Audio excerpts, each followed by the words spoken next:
برشح لكم النهاردة أفضل وأقوى مسلسل نزل لغاية دلوقتي في سنة 2025، وهو مسلسل ذا ستوديو، واللي نزل منه لغاية دلوقتي 8 حلقات وباقي حلقتين. ولكن خلاص أنا يعتبر كونت رأيي في المسلسل ومش ناقص حاجة علشان أرشحه لأي حد لسه ما شافوش. مبدئيا ده واحد من أفضل المسلسلات الكوميدية في آخر 5 أو 10 سنين كمان.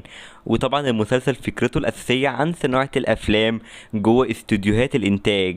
يعني خد لك بقى حلقة موضوع مختلف، مثلا زي حلقة ظهر فيها مارتن سكورسيزي ومثل حلو قوي، وحلقة بتتكلم عن الوان شوت وازاي بيكون معقد في صناعته، وحلقة تالتة لرون هاورد ودي اكتر حلقة عجبتني. وبنشوف برضه يا جماعة فكرة بتضحك قوي، ازاي هما خايفين من مواجهة المخرجين الكبار بان في تسلسلات مملة في افلامهم. ونفس الكلام حلقة عن الجولدن جلوبز، حلقة عن ازاي بيتم تسويق الفيلم وازاي اساسا بيكونوا مقتنعين بالفكرة.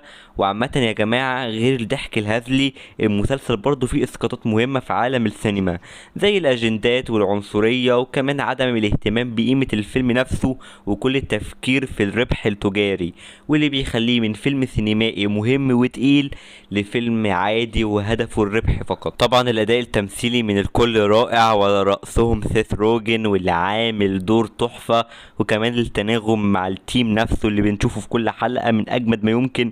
الاخراج، المونتاج، الديكورات كلها ممتازة.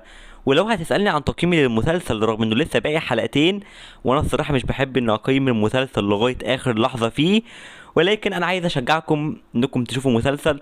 بلس انا حاسس ان الحلقتين الجايين مش هتغير وجهة نظري مهما حصل فيهم، وانا رأيي ان المسلسل يستاهل تقييم 9.5 من 10.